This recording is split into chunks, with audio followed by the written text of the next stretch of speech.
হাতে সময় আছে আর মাত্র ৯ দিন। এর মধ্যেই করতে হবে চুক্তি, না হয় মেনে নিতে হবে মার্কিন প্রশাসনের চাপিয়ে দেয়া উচ্চ শুল্ক।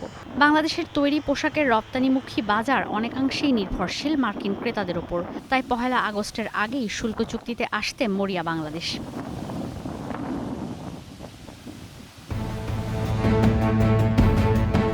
বিভিন্ন গণমাধ্যম সূত্র বলছে, এরই মধ্যে তৃতীয় দফায় আলোচনার জন্য যুক্তরাষ্ট্রের কাছে সময় চেয়ে বার্তা পাঠিয়েছে বাংলাদেশ।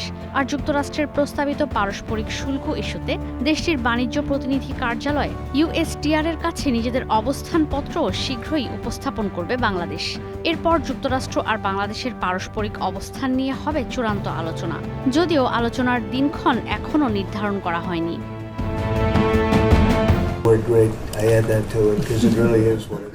দোসরা এপ্রিল ডোনাল্ড ট্রাম্পের পারস্পরিক শুল্কারোপ তালিকায় উঠে আসে বাংলাদেশের নাম।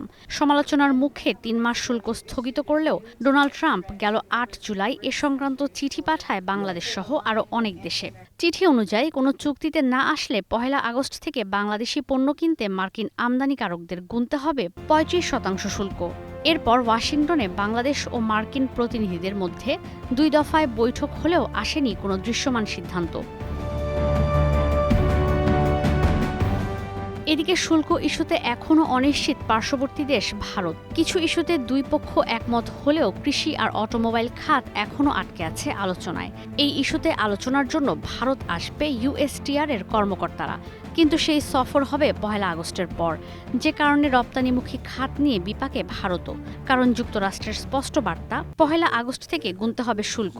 সেই হিসেবে ভারতকে গুনতে হবে বাড়তি ২৬% শুল্ক। বিশ্লেষকরা বলছেন, বিশ্ব অর্থনীতির অন্যতম চালিকা শক্তি হিসেবে যুক্তরাষ্ট্র ধরে রেখেছে শক্তিশালী অবস্থান। সেই অনুযায়ী শুল্কারোপের কারণে মার্কিন অর্থনীতিতে বড় ধরনের বিপর্যয় নেমে আসেনি। কিন্তু অর্থনীতিবিদদের পূর্বাভাস, ঝড়ের আগে যেরকম শান্ত পরিবেশ তৈরি হয়, মার্কিন অর্থনীতি এখন তেমন এক অবস্থানে আছে। সেই সঙ্গে প্রায় কাছাকাছি অবস্থানে আছে বিশ্ব অর্থনীতি। তারা বলছেন, ভারত, দক্ষিণ কোরিয়া, জাপানের মতো উল্লেখযোগ্য বাণিজ্যিক অংশীদার দেশগুলো থেকে পণ্য আমদানিতে ২০% ওপর শুল্ক গুনতে হলে মার্কিন আমদানিকারকরা সেই পণ্য কেনাই বন্ধ করে দেবেন।